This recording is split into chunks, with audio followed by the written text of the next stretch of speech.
All right, this was a class, beginning Charleston, class number 1. I'm Jillian. I'm Jen. And we started off with some kick stepping. We did.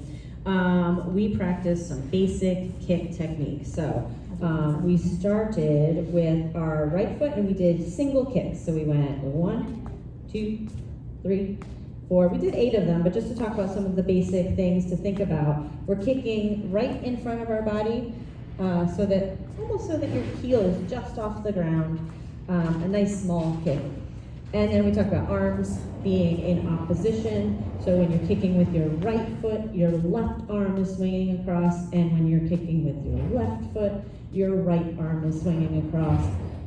Just like when you're walking, everything is always in opposition. So we did single kicks. We did double kicks where we do 2 at a time. So right and right step, left and left step. 1, 2, 3, 4, 5, 6, 7, 8. You can do these straight in front, or Jillian was demonstrating a little cross the body action where you're kind of kicking on a diagonal rather than just straight. Ooh, I lost my balance. Straight forward. So that's something you can add in if you like. And then we did some front and back kicks where we went front and back and front and back and front and back and double kick to the front. It was our pattern, sorry, was the pattern that we did. And same thing with the kick to the back, just a little bit off the floor, but right behind you, not too far away or high, just keeping it nice and low. And we did those on both feet. Then we did a little pattern. We did 8 single kicks. We did doubles. We did 4 sets of doubles, right, left, and then we did that front and back pattern like I just said. I think we should just do it we can just show it.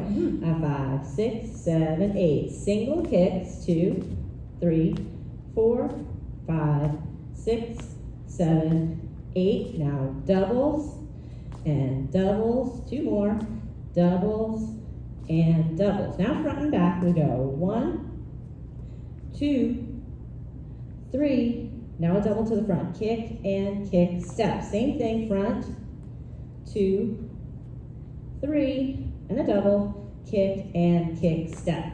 And we're gonna build on this little sequence to give you some more things to practice, but those are good things to practice at home, in addition to your basic footwork, which is coming up next. So we took that idea that Jen showed you guys in class, that she was just showing you there, of the kicking to the front and the back, and we started practicing it with normal lead follow footwork. So in this case, maybe let's go in our normal positions. I'm gonna be leading in class, Jen's gonna be following. Leads start with their left foot, follows with the right.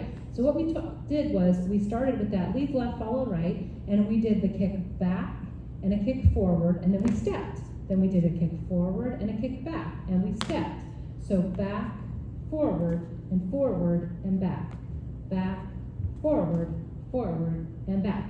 We practiced this a bunch, and then we just shifted one thing, which is that first kick, instead of a kick, we just did something called a rock step, which is just a step, step. Leads are left, right, follows right, left. So we added that rock step in, and then everything else is the same. So it looks like this.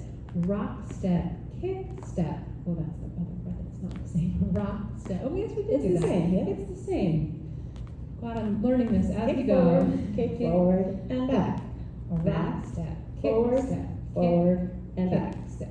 Rock, step, kick, hold, kick, step. Now, some folks asked the question during class about that little rock, step, kick, hold, kick, step. So there is that little, just like you practiced before, this kick, and then that foot goes down.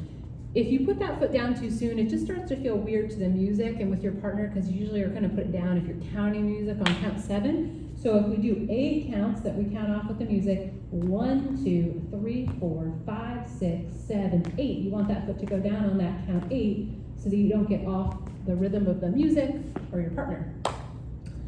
We practiced that basic a whole bunch. That's the one we're going to use for most of the class. And then we partnered up. So we had leads on the left side of their partner. We said leads, put that right hand in the middle of your partner's back, follows. Left hand is resting on top of your lead's arm. From there, we did the basic. We did A rock, step, kick, hold, kick, step, rock, step, kick, hold, kick, step. Practice that a bunch. When we're doing this basic, we talked about making it linear, so we're actually moving in space, right? We're going back, forward, and back, versus doing it right in place. It'd be very hard for Jen to follow what I was doing. So I want to make sure we make those weight shifts and we're actually moving linearly. Then we did a connection exercise in class where we connected with our partner and we moved around the room. For this exercise, leads, you want a nice wide open hand on your follows back so they have something to connect with. Leads also want to bring their arm with them when they're walking so that as they do those weight shifts, the follow can actually feel it. Follows are staying attached to that hand no matter where it goes. Don't let any space get in between your back and the lead's hand. If you kind of stay settled in it all the time, try not to get too far ahead of the lead. You should be able to feel where the lead is putting their weight changes, which allows you to be able to go wherever they go. Then we added that idea back in and we made sure we had really good connection as we were leading and following, and we shifted one thing, which was we said you could make it small. Or maybe the music gets more exuberant, you make it just a little bit bigger, you cover more ground. And it was an exercise to practice leads modulating that and also follows responding and connecting to that, staying connected and feeling those changes in music or your partner's movement. Yeah. We also did jockeying at the end, Right. which was just starting the dance with a little weight shift. The leads are initiating it, the follows are kind of joining them when they feel it. And this is one of the ways that we can connect with our partner and the music before we start dancing. And also, you don't have to count off because you already have those weight shifts that you're connected and you're feeling, the follows are feeling the leads weight shifts, and so they can just start with a rock step whenever they're ready. Yep, so if you are a counter and you're trying to connect with that music, trying to figure out where did that jockeying, easiest place to start is this sort of 5, a 6, a 5, 6, 7, and then there we are starting on the phrase of music. Don't worry about it too much though. If you're just trying to get used to it, just find the beat and just move your weight back and forth until you feel like it's a good place to start, and then you can shift back into your basic. I think that was everything. Yeah. You guys did an awesome job. And we mentioned if you weren't in class that these videos can be really helpful, even if you just look at them a couple times a week and spend a few minutes on some of those basics, even without a partner, just solo. It's going to help you each week to improve and build on the thing that you've just learned. So Also, come to the dance on Thursday. I already had 5 days. I just want to keep doing it. Boom. Yeah. Come to dance on Thursday. The dances were originally started. We'll get close. We originally started as practice sessions for our newer dancers, and we'd love to have you guys join us on Thursday nights. This Thursday, 7 o'clock beginning lesson, 7:30. DJ music. Be there. Come practice with us.